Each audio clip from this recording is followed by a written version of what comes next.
Hibernian Football Club absolutely Hibs it again today in a way that only the green side of Edinburgh can, as they threw away a 2-1 lead in injury time. Welcome back, guys. The Fog Football has finished at Tannadice. Dundee United 3, Hibernian 2, despite Hibernian leading this match by 2-1 with 93 minutes gone on the clock, and it is a defeat that takes Hibs from 10th place in the table all the way down to last. And I get it, they weren't doing great. 10th to last isn't a major jump there, but it's not where you want to be. You start in 10th, you're 2-1 up, you're probably thinking, right, how high are we going to move up the table? Can we break in to the top 6? And then about 7 minutes later, you're rooted to the bottom of the Scottish Premiership. So a really poor day for Hibs, a really bad day for Davy Gray, and it certainly doesn't help that Hearts won by 4-0. So, I mean, I think maybe Hearts being so bad, something that could have maybe bought Davy Gray some time, but now they've been overtaken by Hearts, they've been overtaken by St Johnstone, they're dead last in the table, and I do feel bad for Davy Gray, because I think the time for him is running out. Will he be sacked tonight? I'm not convinced, but if he does not get a couple of good results quick, then I believe that he will probably be gone before we get into December. But yeah, well, let's talk about the game. So Dundee United take the lead, and the defending for Hibs was terrible, by the way. The Hibs defence was shocking. From the first goal, I thought Miller should have done a lot better. You got Middleton. First of all, Hibs give it away. Middleton collects the ball on the left-hand side. He kicks the ball around Miller, and then he runs around Miller, runs off the pitch, and somehow has enough pace to go round Miller, run off the pitch, come back onto the pitch, and collect the ball in front of Miller. Then Miller's chasing him back the entire time, but can't do nothing. And Middleton's he's not as quick as he used to be yet. He was way too quick for Miller here, who just couldn't get near him. Middleton slots it in for Dalby, who's got an easy tap in. Defence in the middle couldn't get to Dalby. Goalkeeper just rooted to the spot, and we'll talk about him for the last 2 goals because he is absolutely honking. He is shite. Bursick, I tell you what, Jim Goodwin, after the match, had grass stains on his pants because he fell. Well, Bursick, he must have shit stains on his pants because he's fucking tragic. The guy is absolute shite, and definitely, for me, he's the reason Hibs lost this match today. The second goal, you could give him blame. The third goal, he gets 100% of the blame, and he could do better for the first one as well. So I'm not blaming him for all 3. He's definitely at fault for the third, but he could have done a hell of a lot better for the second. And the first, I still think he could have done a little bit more as well. But yeah, Dundee United take the lead. Easy tapping for Dalby. Hibernian then get a goal just for half-time. Newell with a free kick. Not sure if it was a free kick or not, but he crosses it in. Miller heads it back across goal. And speaking of poor defending, there's a couple of Hibs players there. Dundee United guys, nowhere to be seen. O'Hora heads it in, and it is 1-1 at the break. So, yeah, Dundee United, though, do go back in front just after half-time. It was a Dalby goal, ruled out, though, in the end. Middleton offside. I've seen the replay, and it's the right call. It's marginal, but I think he is just offside, so I agree with the decision, but it is close. We then get a shot for Kwon, which was saved by Dalton. I've been impressed with Kwon since he's been at Hibs, obviously on loan from Celtic. I'm wondering, will Hibs want to make this official come the end of the season? Will Celtic be happy to let him go?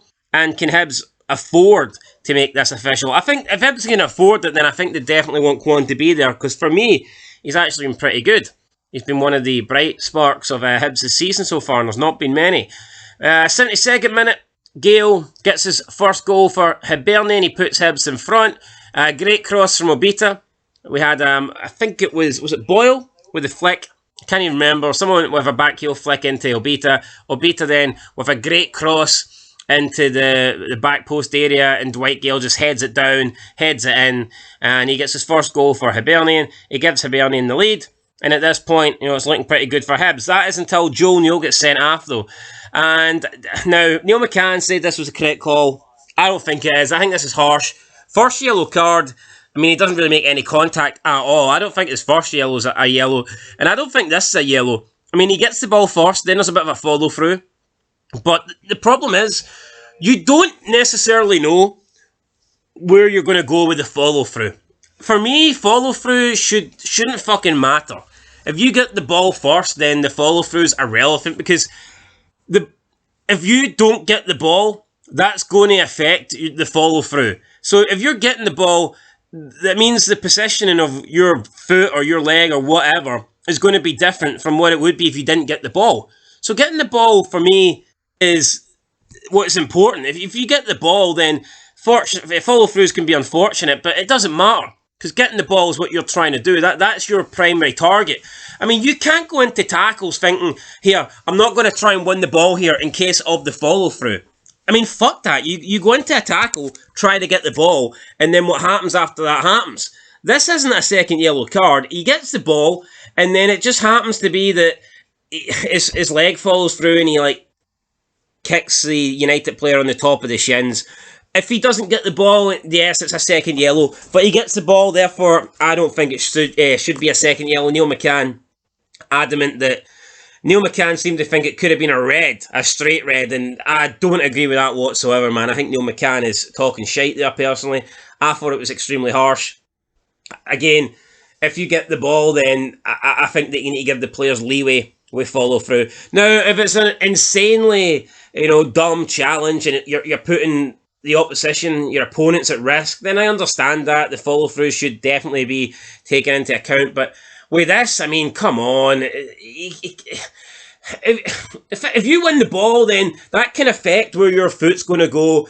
If you win the ball, your leg might go over the ball because the ball is in the way. The ball is going to change the direction of your leg or your foot, because it's the fucking ball's an object. It's physics. It's fucking physics. You could do a great challenge, and your tackle could be low, but if your tackle then goes over it can go over the ball, and then that can all of a sudden make your foot high, but it's not initially a high tackle. The ball can change momentum. The ball can change the trajectory of the tackle. So they need to take that into consideration, man. I don't think this is a red card. And I'm fair, so I'm not going to just say it was a red because I support Hearts and it was against Hibs. I think this was a bit of a joke. But whatever. Let me know, guys, down below. Do you think it was a second yellow? I don't. I thought it was extremely harsh. 93rd minute. Stevenson then gets a tap in. Ball comes in. Keeper just palms it straight into the 6-yard box. There's about 4 Hibs players there, but nobody just makes an effort to get near the ball for whatever reason. So I think it's Luca Stevenson. Or Luca Stevenson. Is it Stevenson or Stevenson? I think it was Stevenson. Anyway, Luca Stevenson gets the tap in. And it's 2-2 at this point. And then we get another cross coming in like 6 minutes later. And I don't know what Bursic is doing, but he literally runs out. And his defender has already won the header. His defender has cleared the cross. But Bursic comes out and just runs straight into the back of him, taking his own man fucking out. Bursic is then off his line. And it is... What's this guy's name? Ubochomia? He lobs it over Bursic, and there's nobody in the net, and it cracks off the crossbar and goes in. And it gives Dundee United a 3-2 win. And all the Dundee United fans ran onto the pitch. It's a pitch invasion. Holy shit, how desperate can you fucking be? You beat Hibernian. You beat the team bottom of the table. Is this really worth a pitch invasion? I think not, honestly. A pitch invasion... It isn't justified because you beat Hibs, man. It's not true. It's not true. Bullshit here for Dundee United. But here they got the win. And you know what? I will give Jim Goodwin a lot of credit. I honestly thought that Dundee United would struggle this season, and I thought that Jim Goodwin could have potentially won the sack race. I thought Jim Goodwin might have been the first manager to go, but he's proved me wrong. So congratulations to him. United having a great season. Fair plays. But Hibs today, I don't think they were poor, but it's a poor result, especially after leading the game by 2-1, and they've also dropped now 2 places in the Premiership tables. Just really embarrassing. Anyway, let's see what the manager said. Dundee United manager Jim Goodwin said, quote, The team have shown brilliant character up to now. Most teams would settle for the point at 2-2, but we wanted to push on. I got a little bit too excited and caught up in the moment. I ran on to celebrate with Meshach and unfortunately ended up on my backside. There's no getting away from the fact the red card plays a part. I think it's a poor time tackle and the right call in the end. We made the advantage count, end of quote. So Jim Goodwin thought it was a red, or second yellow at least. Hibernian head coach David Gray says, quote, when we were seriously asked questions, we failed to come up with the answers. When you're down the bottom or underperforming, results do seem to go against you. It feels that way at the moment. We're being punished all the time for individual errors and decision making. I'm responsible for that as the head coach. I take it on the chin. It's up to me to make sure we put this right. End of quote. I mean, David Gray says it's up to him to put it right, but honestly, will it be up to him for much longer? The way things are going, I think not. Bottom of the table, I'm not quite sure what Hibernian... Let's have a quick look here at the Hibernian, the fixtures coming up then, because that could pretty much just decide whether or not David Gray is getting sacked. Because if he gets a couple more defeats on the bounce, I truly believe he's gone. So hopefully for his sake that he has a pretty decent... Well, of course up next it's the Edinburgh Derby, but after that, if he loses that at Easter Road, he might be sacked, because that's enough to get you sacked, especially when you're bottom of the table.